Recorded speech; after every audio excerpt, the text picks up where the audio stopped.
it's really the question is, are you ugly or are you just broke? Like, that's really the question. Like, is the best version of yourself really just on the other side of $1 million?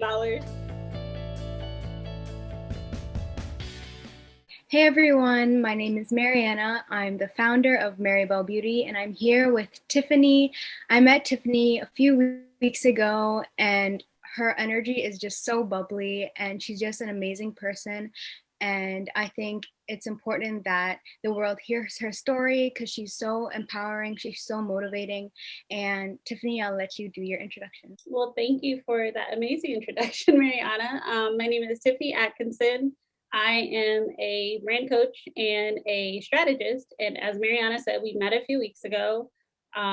We connected because I heard she was doing this podcast project and I wanted to see if I could support in some type of way. And then I met Mariana and I definitely wanted to support in some type of way. So now I do brand coaching.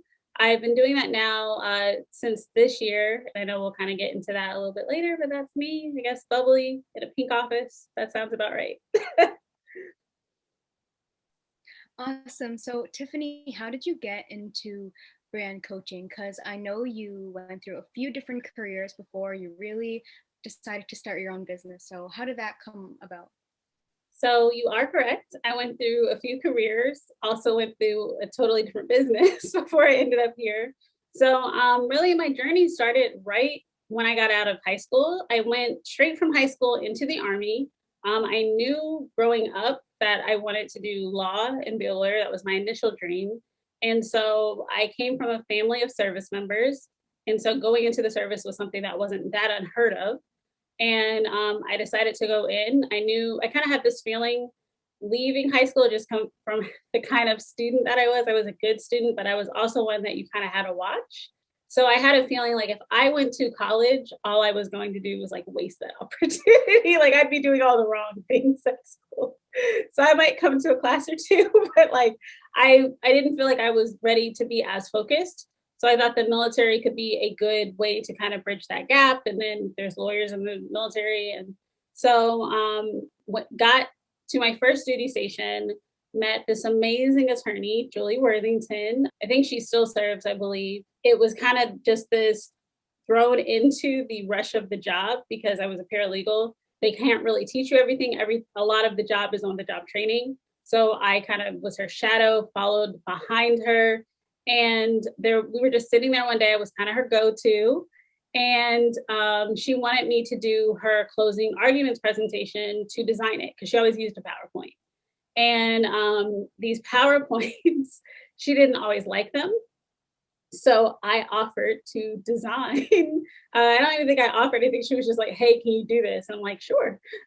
So I just made it look nice. That's really all that I did, but she loved it.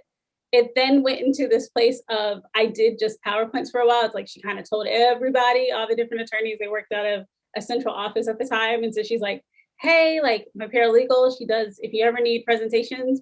And so I was about 19. And for a while, it was a good while, I basically went to work every day, made PowerPoints, and then got free Starbucks. Because that's kind of what they did. They would do Starbucks runs and it'd be like, hey, what do you want? And I'm like, I don't have any money. We didn't ask that. What do you want? So that kind of struck something in me. And I was like, I really enjoy doing this. I then expanded into people would ask, hey, can you make a t-shirt for me? Can you make a logo? And so I did all of this with no design background whatsoever. I cringe now at the thought of some of those pieces, but it really put me in this place of it's like, I really like doing this. I don't know if I want to do law. And so it was a really good experience because I got to see firsthand what law was like. I get it was the military, but the structure is very similar to the outside world. And I just knew like, even though I was good at the job, I didn't quite think it was a good fit for me. I felt like I would burn out at some point. So I got out the service. That was about a 3-year journey and decided to go to school for graphic and web design. And I showed up to school with the thought that maybe I might want to work for myself one day. Like I showed up to college, like, I might want to work for myself one day. Was instantly told, like, oh no, if you're a designer, you don't work for yourself. Like you won't be successful. Freelance is not something you want to do. And I'm just like, I mean, but I kind of do. And so was blessed to get my first job out of school when I graduated. That school was a web design job. I mean, sorry, not that, that job was a web design job. And doing that job, I really got to kind of see what it was like working in like the role of what I was supposed to want out of design school, like what you're told in design school, like this is the kind of work you want to do. And I just realized like that kind of corporate office life, agency life, things like that just wasn't for me. Great perks and things, and they did all this cool stuff in the office. Like I remember there was a point because I would always post on Instagram where they would give us free food and free stuff. And so literally some of my friends were like, is your job just to get free stuff all day? I'm like, no, I have an actual job. They just give a lot of free stuff. So that job ended early. I didn't know it was going to end early. I found out it was going to, and it was a bit of a shock. And so I found myself kind of in this spiral of like, I did all the right things. I did what I was supposed to do in school. I had the good portfolio. I landed a job in my field right out of school. And I felt like I kind of ended up back at like square one, getting near square zero.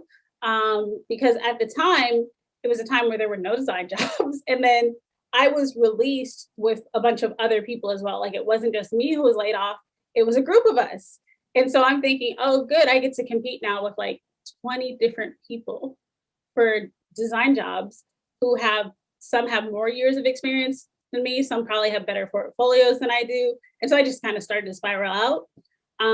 My husband and my mother were like, hey, you have always freelanced. You freelanced in the service, you freelanced in college. Have you ever considered just freelancing for a while as you kind of find your footing? And I gave them the exact same responses I got when I said I wanted to work for myself and do freelancing at some point. Freelancers don't make any money. Like, it's like, I literally repeated all the things that I said that I wasn't going to buy into. And they both were just like, we get that, but you've been doing it, so maybe try it. And I did. I started a business. That business lasted for about 4 years. It started as just me offering to do like, I'll do your business cards, I'll do your logos, I'll do whatever you need, to building it into a branding and marketing agency. And then I was running that last year and COVID hit. And going into 2020 last year, I felt like it was going to be the year for my agency. I was going to get all the clients I wanted. I was going to get all the contracts I wanted. It's just like, this is going to be the year that like sets me up for the rest of my life as far as this business. That wasn't quite the case with COVID. I, like a lot of other business owners, just had a really hard time. Within the first month of being in the lockdown, all my contracts were gone. All my returning clients were gone. Like literally, it was just like everything just fell out from under me. Excuse me. And I found myself in another spiral of like, okay. And for this one, it was a little bit different in like, I took that chance. I put almost, at that point, I had been about 3.5 years. I put like almost 3.5 years of my life into this thing. And I feel like I have wasted my time. And I have wasted our money, like as far as my household, like, just all these different things. And so I found myself in a space of, I just kind of sat still.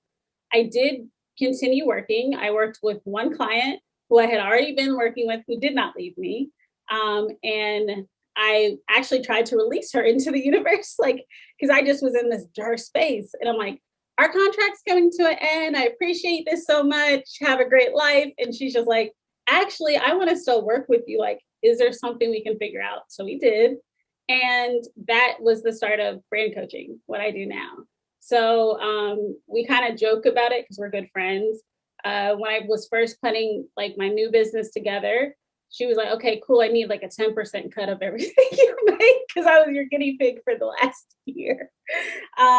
So now the space I've stepped into is trying to help women who are in either a similar space to me of where I was last year, or just any of the places I've been in my career as a business owner.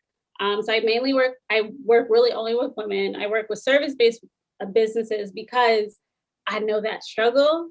And I also know how when you look for help, so much of the advice you're given or the direction you're given is product-based. It's not, talking about how to structure a service. It's not talking about the customer journey in the way of how it's different for a service. So that's really my story. That's how I ended up to here. I think I covered everything. Yeah, that's awesome. Thank you so much, Tiffany. I noticed you said that before you went to school for graphic design, you were so optimistic. Like you knew that you want to work for yourself. Yeah. Then you got to graphic design school and they're like, no, you can't do that. Yep. And they completely like shut that down. But here you are working for yourself, empowering other women. So I that's kind of weird. Like, isn't school supposed to be like, oh yeah, follow your dreams, you can do it? But they literally were like, don't even try. I think that school can be at times follow your dreams. I trust me, I still have professors I'm connected with who love to follow my journey, and I've ran into some of them at events, or like we're still kind of connected personally, and they're like, keep doing what you're doing. So I think in a sense there are definitely people put your path when it comes to school who remind you of that. I also think at this point that school in a sense is like a business, not in a bad way, but it's like they have a certain set of standards that they know will work. So it's like if you do all these things, you should get a job. So whenever you try to stir away from that, they're just like, I don't know. And then also just in the creative culture, I think that there's just been a shift. The pandemic really showed a lot of people that agencies are great, but you still need those kind of small guys or even people like me. Like when I ran an agency, I was a one person agency. Some people knew that, some people didn't. But that was the idea that, like you can be whatever you want to be if you're willing to put in the work, do whatever you want to do if you're willing to put in the work. And so I think we've kind of seen a shift of that now more since the pandemic of seeing like, okay, things have to get done and they have to get done in a different way. Today's topic is about social media, standards of beauty, and beauty within the workplace. So just to kind of start off on that topic, being a brand coach, you definitely work a lot with a diverse range of people. You're probably on social media a lot, like doing marketing, especially in today's climate with influencer culture, Instagram culture. How do you think that social media has impacted your idea of beauty and self-esteem? So I can say like kind of 2 points on this. So as far as a business owner and specifically like a brander and a marketer, how social media has impacted me. So like those 4 years of running that agency, I very much thought I had to be perfect. Like I thought that like I had to have, because it's like, oh, I do this for a living, so I have to have the best photos. I have to always look my best. At this point, I've reached a place, and it really that shift took place this year of I'm gonna just be me. That's all. That's all I got for you. Some people seem to like me, so I guess I'll keep attracting those people. But I used to be very like in my head as far as what I was doing, and I think that's kind of where the culture has led with social media. Of it's like I always tell my clients, so when they first work with me, they think I'm going to be the person that tells them they have the best filters, the best content. You got to post this many times a day. You got to do this many stories. No. I want people to do something they can keep up with. I don't have a super crazy posting schedule. I can't keep up with it. And so I'd say that is the first thing. I'd also say, as far as like your question about the beauty piece, I think that social media has really messed with our vision and our just overall perspective on beauties, like societally. From like the marketing perspective, it's the idea that you always have to be the smiling girl in the photos. Like if you're a female business owner, that's what you always have to be. If you're a coach, you have to be the girl that's like, hey, girlfriend, I'm not that person. But like, it's like you have to have a shtick. Like you have to be super bubbly. Another thing of how you described me as bubbly, I've had a few people describe me like that. I'm like, I don't know if I'm quite bubbly, but I guess I am. But I try to just be real and authentic. I don't feel the need to always be on. I'm very much an introvert. So there are times when I'm just like, I gotta shut down. I gotta turn off all the notifications. I gotta not check this app today. I had to sit in my house with my cats and hang out. And so I think that that's part of social media has made us feel like we always have to be on. And I don't feel like it always makes space for those introverts out there or even those extroverts who gets tired. You like me, I always describe myself as I'm an introvert who knows how to turn on like an extrovert muscle when I have to. That's really it. Like I enjoy people, I enjoy conversation. And there are sometimes I'm not feeling it and I have to like say, okay, you gotta get comfortable. But I'd say that those are the main things. It's just this idea of you have to be perfect. this idea of you have to be the best at everything. I naturally have that in my personality. So social media did not help. Feeling like I have to have the most likes, I have to have the most followers. Now I don't really care about that stuff. I want to just build a sense of community of people who like what I do. And I hope they're seeing the stuff that I do. Our first conversation, I remember you said, talking about you as a brand coach, I really appreciated that when you said you realized that running a business isn't going to be like rainbows and sunshine 24/7. So I really appreciate it because it's real. Like clearly it's not just going to be like fine all the time, and there you are going to have struggles and obstacles. So just as a business owner, I really appreciate you recognizing that, because as you said, during COVID, you went through that yourself. So I feel like that gives you a good perspective to help navigate through that. Hearing your story and all the careers you've been through, have you ever been through an event or incident where maybe your boss or someone has kind of told you what to wear or how to look and kind of put those beauty standards on you? I have experienced where I felt like beauty standards were just put on me due to a situation. So there was a point in time where I did a lot of networking events. And so something I noticed is I had beauty standards put on me in the sense that I really noticed a difference in my performance based on whether or not I was wearing makeup. And I think for me, I just naturally look younger. So I think that was part of it. But it was this idea that when I wore makeup, I felt like people took me more seriously. More people were willing to schedule a coffee with me, or like scheduling a time to connect or fitting me on their calendar, versus where it's like the same exact person would show up, same clothes, same energy, but it's like I would just get shut down left and right. And I very well understand it could have been that I just felt more confident, but I actually learned to do my makeup because of this, because I went through a period after being in the service, after being in college, you just get to what you don't wear makeup as much. And so I went from, like the girl in high school who might wear a little bit of eyeshadow or something like that to I just barefaced every single day. And so I realized one day when I tried to do my makeup, me and my husband were just supposed to be going out like for a nice dinner. And I couldn't. It was bad. Like I just tried to do something and it literally looked like I was like a 5-year-old in my face. And so I took a makeup class. I went to like an Ulta, and I like did some research and stuff like what are the kids wearing nowadays when it comes to makeup. And so I signed up to do a makeup class and I learned how to do my makeup, and then I just asked so many questions. It kind of worked out in a way, but I went on that journey because, like I said, going to events and being like, oh my gosh, like nobody is taking me seriously. And again, like I said, it could have just looked 12 to them. That's very possible. But it's just, I felt like I was shut down like left and right just because I didn't look a certain way. It's the same person, same energy, same everything. It's just like your appearance. And for me, like honestly, it's the same as you. I look like I'm 12, especially when I'm just wearing like a t-shirt and like some shorts or something. I look so young. It's insane. People are like, oh, you're in university? You're not in high school? Like, come again. So it's just frustrating sometimes because it's like I have to prove myself a little bit. Like just because I look like I'm 12 on the outside, like that doesn't mean I'm 12 on here. So like, I'm not 12 up here. I know what I'm doing. Yeah, I'm really short too.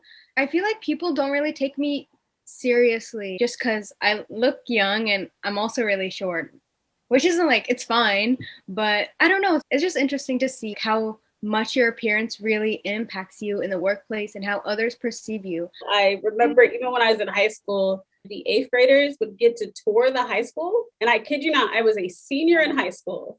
I was late to class one day walking past this tour, and one of these supervisors was like, hey, you get back in line. And I'm just like, no, I go here. Like I've been going here for like 4 years. So what do you think about advisors or coworkers or like even a boss telling you how to dress? I do think that there should be, of course, like standards of how, a particular culture of an organization or how they do things. Like if you don't want people coming to work like looking like they just rolled out of bed, completely understand that. I can get on board with that. I may not have been told how to dress, but when I was in the service, and we've come a long way now, they were really big on like, I have natural hair. I had started my natural hair journey, and I was actually required to put a relaxer in my hair when I first got to boot camp because it was against regulation. A few of us showed up with like these little afros, and they were like, nope, you either need to braid it or you need to put in a relaxer. I was in a situation where putting in a relaxer was not a good idea because I already had a totally different chemical in my hair at the time. And so I did it anyway. Like I felt pressured, and my hair turned into this weird, like Bozo the Clown texture. And it was pretty funny, but it was terrifying at the same time. Like I remember for a while, like my letters back home to my mom, this is always talked about what's my hair and what was happening. And my mom writing me a letter and be like, hey, you need to tell them you need to cut your hair. Like you could lose your hair, Tiffany. But yes, I know what that is like. I think it's great to have standards that support your mission or your organization, but I do think we have to be careful of walking that line of actually trying to like mold someone's identity. Right. Especially with the hair thing. That's what God put on my head. You can't like change it. Especially relaxers. They're so damaging and they can change your natural curl structure. Yep. So yeah, I don't think it's fair for them to control your hair. Like it's you can't change it. Like that's what you were born with. There was actually a case in Toronto a few years back, and it was like this 16-year-old girl. She was working at an American Eagle or Hollister, one of those stores, and she had in like box braids, and I think she almost got fired or something because they told her that it was not professional. You see these white people doing like 2 braids or whatever, like you see other people doing braids, but they targeted her because she was a person of color. I definitely agree. The military has come a long way. Shout out to them for that, the American military. But there was actually a point in time, it was a few years ago, when I was like, who did this? So they put out the new regulations for hair, and like all the styles that they banned were styles that were common around on like Black people or people of color. And then every single model, I kid you not. So all of the models they used that highlighted acceptable hairstyles were not people of color. All of the ones that they used to model the unacceptable hairstyles were people of color. And it's just like, you could not be more obvious about what we're trying to do here. And they genuinely, they were just like, what did we do wrong? They got a lot of backlash for it. They fixed it pretty quickly, but it was just the idea that there was it didn't occur to anybody in the organization that we shouldn't be like, these are bad optics. But I think that we have to get away from this idea of that things are professional, but we're not really getting to the root of what makes it professional. Similar to what you said of kind of like box braids being unprofessional. Okay, cool. What makes them unprofessional? Because at the end of the day, they're a neat style. Like, you know, like every like, it's neat. Like all the hair is normally neat when people get box braids. They're versatile, so they can be like a ponytail, they can be a bun, they can be whatever you want them to be that day. I think you made a really good point. What makes things unprofessional, and who gets to decide what makes things unprofessional or not, or makes things professional? Especially like you said, in the military, all the things that were acceptable was not people of color, and then what was unacceptable was traits of people of color. So things don't add up here. Like, yeah, stuff's not adding up. Honestly, who's making up these rules? If the military at the time, if they were coming up with these rules, then obviously it would be okay for other organizations to come up with these rules as well.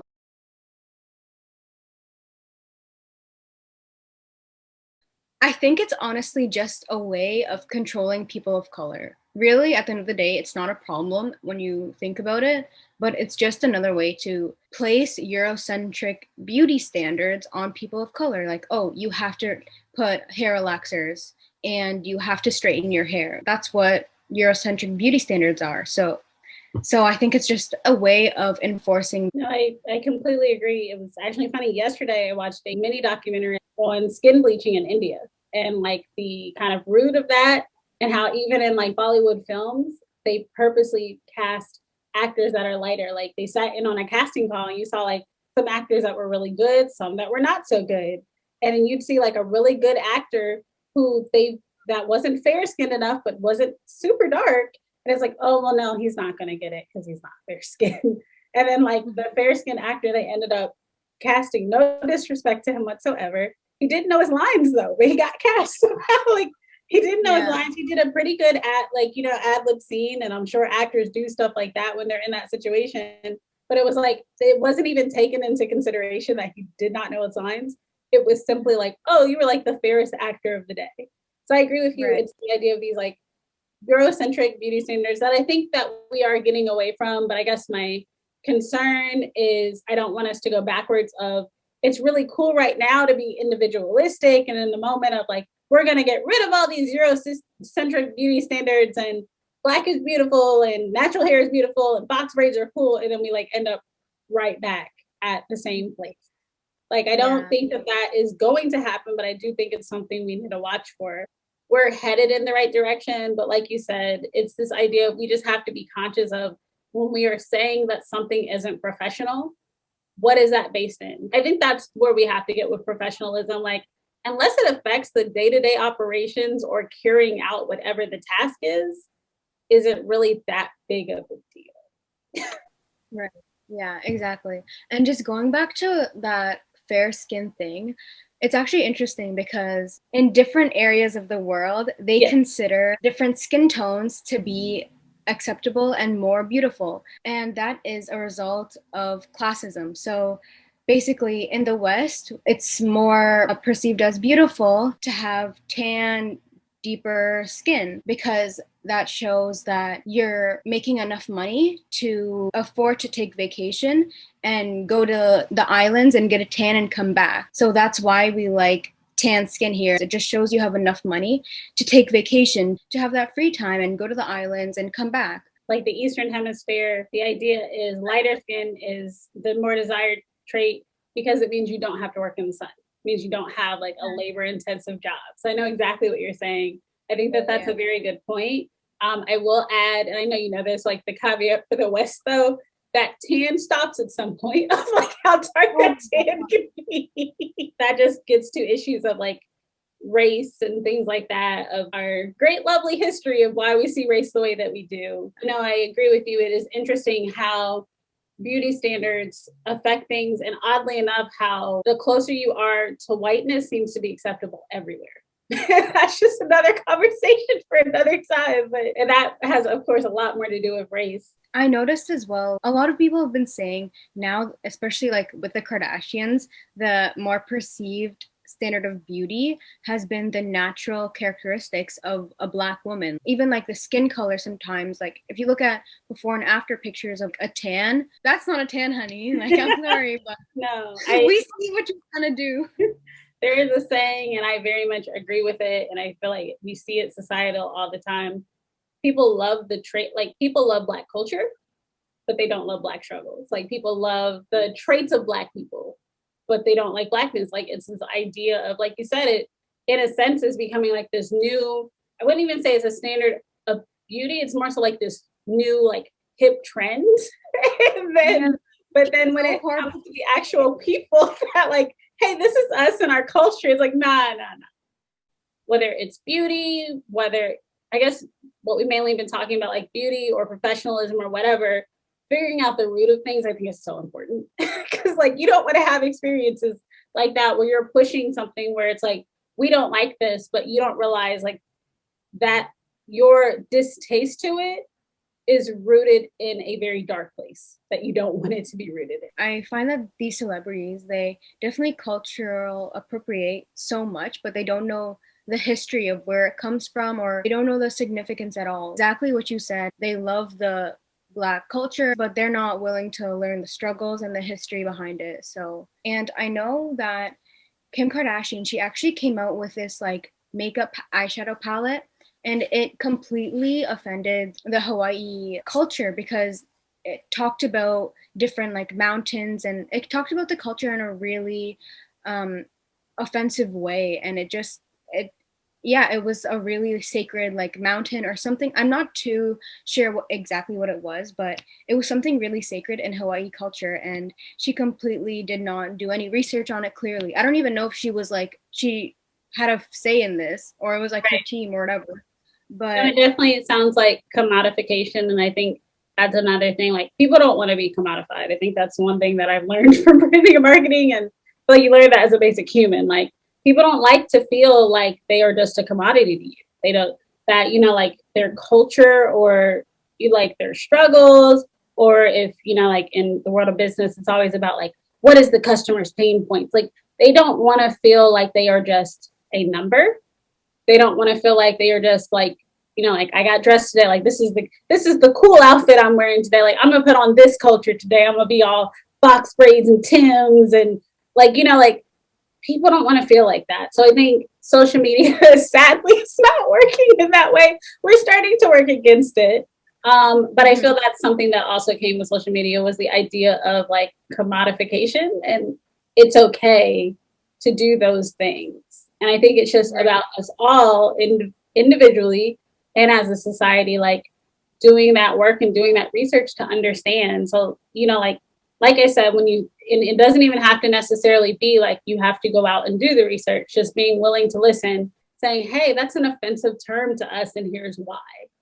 And, you know, and then doing that research on my own and be like, oh my gosh, they're right. Why did I not know this? And I'd say the same thing as far as beauty and how the role that it plays in professional life of, again, why do we see those things as beautiful? Why does it take you and I putting on makeup because we're short and we look young, which are, I think, two great traits. Like, they're useful. Yeah. You know, why is it that we feel like we have to go on and put like war paint on, basically, like, how old can I make myself look? Like, whereas if we had a young male counterpart, would they really have those same struggles? Or would it be like, oh my gosh, like, he's a fast tracker, look at him. Like, especially just looking at the differences between female expectations for beauty and men. It's like, women, like, you have to cut your hair like every week, and like, I don't know, you have to have like eyebrows done, and you have to have like your ribs taken out, and even so you're saying it's like, we have, what you're basically saying is our checklist has 20 things on it, and the man's is just like, did I get up today? Does it look like I just rolled out of bed? No. Check. Yeah. Did I shower? Check. Did I brush my teeth? Check. Notice how I didn't put, did I comb my hair on there? Because I think sometimes you're just like, it's fine. But no, I definitely, I agree. I've seen it with my clients and we've kind of, and I think even in myself, I've tried to think of, you know, like, how am I influencing them? Because I understand wanting to look your best. I went back and forth about today about whether or not I was going to wear makeup. I decided to, because I was like, we're having a conversation about beauty and whether or not I feel like. And so I was like, well, I want to look my best today. So it has a whole different perspective on it.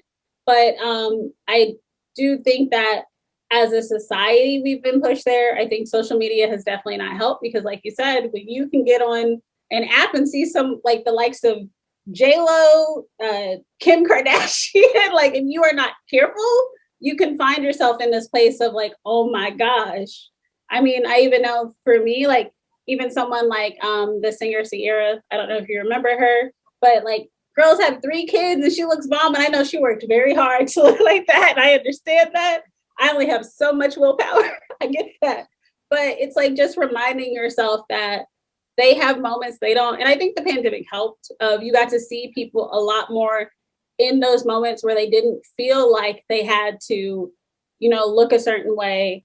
I know for me, like, someone who just even helped pre-pandemic is someone like a Cardi B, who I love, who is not afraid to just be herself in whatever setting she's in. Like, she knows how to be professional. She knows how to, you know, like, address whatever crowd she's in, but she's still her wherever she goes. What's toxic about it is that all the Kardashians, they clearly get, you know, all these plastic surgeries done, which, you know what, great. Like, honestly, to each their own.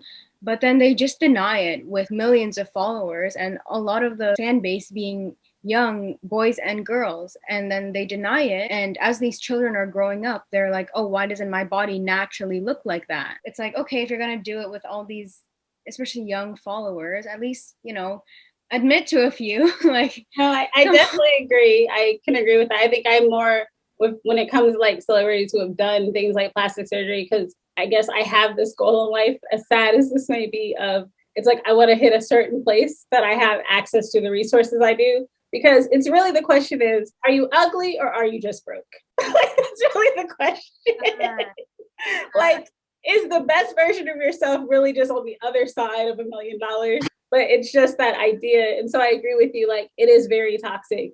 Whereas I love people like Cher, like Dolly Parton, who have been very honest about like a normal 70-year-old doesn't look like this. Like, this is what I've done. I appreciate that because it's like, you know, like I want it to continue to look a certain way. And it's like, to each their own, do what you need to do. But I agree. And I think what makes it even more toxic is when like they do things like that, like you said, they're not honest about it. Like they a lot of times flat out deny it and then like try to push something else like it's the reason.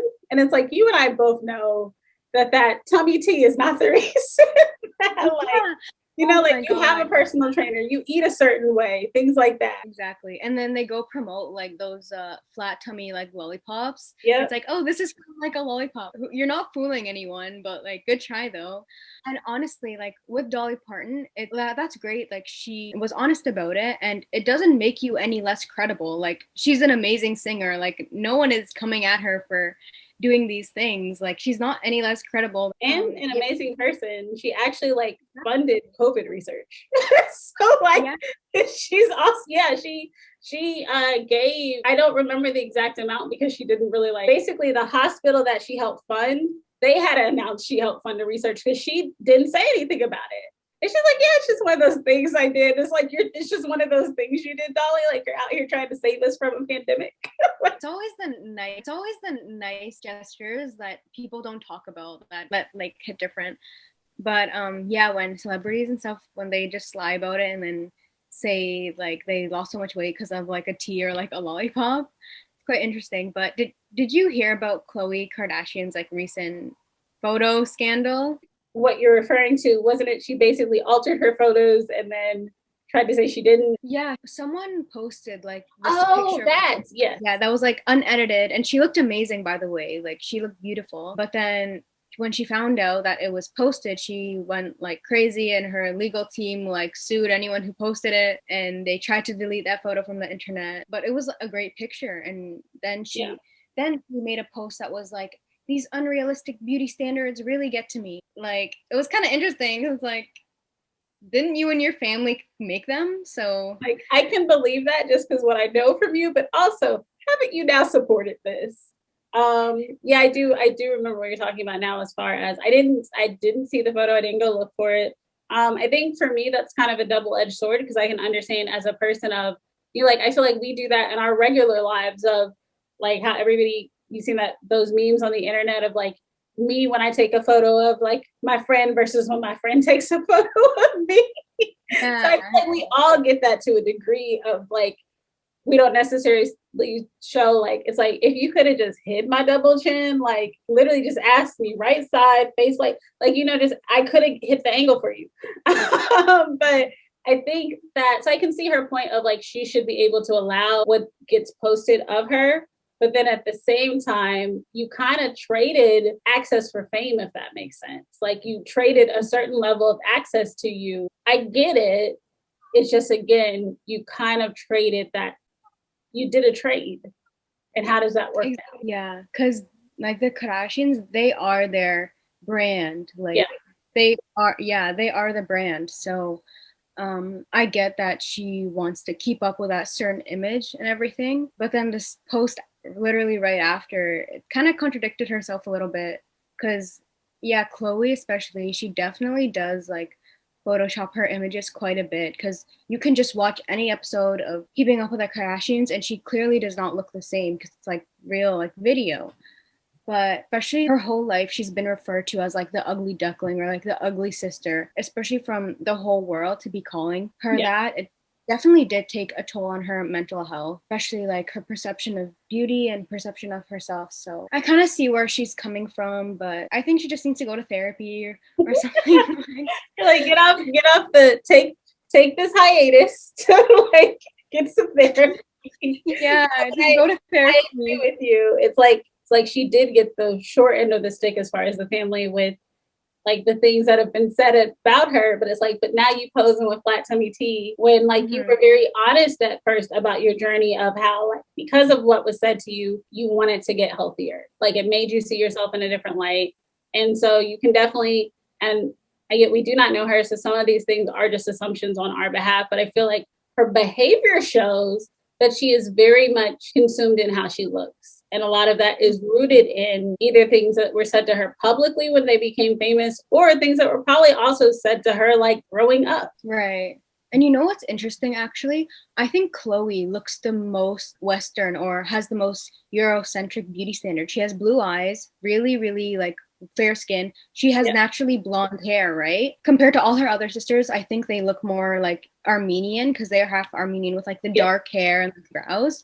She looks the most Eurocentric. So wouldn't you think, especially in America, she would be the most like pretty ever? You would think she would be the standard, but then also I think it kind of gets back to that like that kind of cool for a moment that we spoke about earlier of I think the fact of them being like half Armenian makes them exotic. And so it gets into that thing, the fetishization of exoticism, things like that. Yeah, that actually goes back a long way because there was like there's a theory called Orientalism by a philosopher or something called like his name was Edward Said, I think. It's basically about people in the West. When people from like the Arab world came to the West, they looked at them like gypsies or something, or really like, I don't know, like something from Aladdin, or like really like exotic and really like fetishize them. So that is true. Like it definitely is deep rooted and goes back a long way. So what you said about fetishizing exotic people with like the dark hair and everything, that definitely plays a part in the Kardashians. Like if you look at Khloe compared to her other sisters, which look more Armenian. And that's, I think, also just plays into kind of the beauty standards they set for themselves. Because like if you look to previous photos of them, like pre-fame, they were kind of in between where they are now and Khloe, and like what Khloe originally looked like. So like it was more so they just had darker hair than Khloe. Like yeah, like they may have been a little bit more olive as far as their skin tone, but it wasn't this drastic difference. Khloe just had curly blonde hair and like you said, blue eyes. But it's like you put them all side, you could tell they were sisters, you could tell they were related. But I think it's very interesting. I think the conversations that people have suggested, and I kind of agree, I won't necessarily follow it, but I would be curious to see like each of them have daughters. Like what are their daughters' expectations going to be as far as beauty? Like what are their, because you know, like your mom looks a lot different from like what her genes look like now. Their kid just got their genes. They didn't get all the other, you know, stuff that they had access to make them into the best versions of themselves. So I think that's going to be very interesting to see. Exactly. That's a good point. Like when Stormy is at like a family reunion and she sees like all her aunts and stuff, her grandma like looking a little bit different. She's gonna be like, what the heck is going on?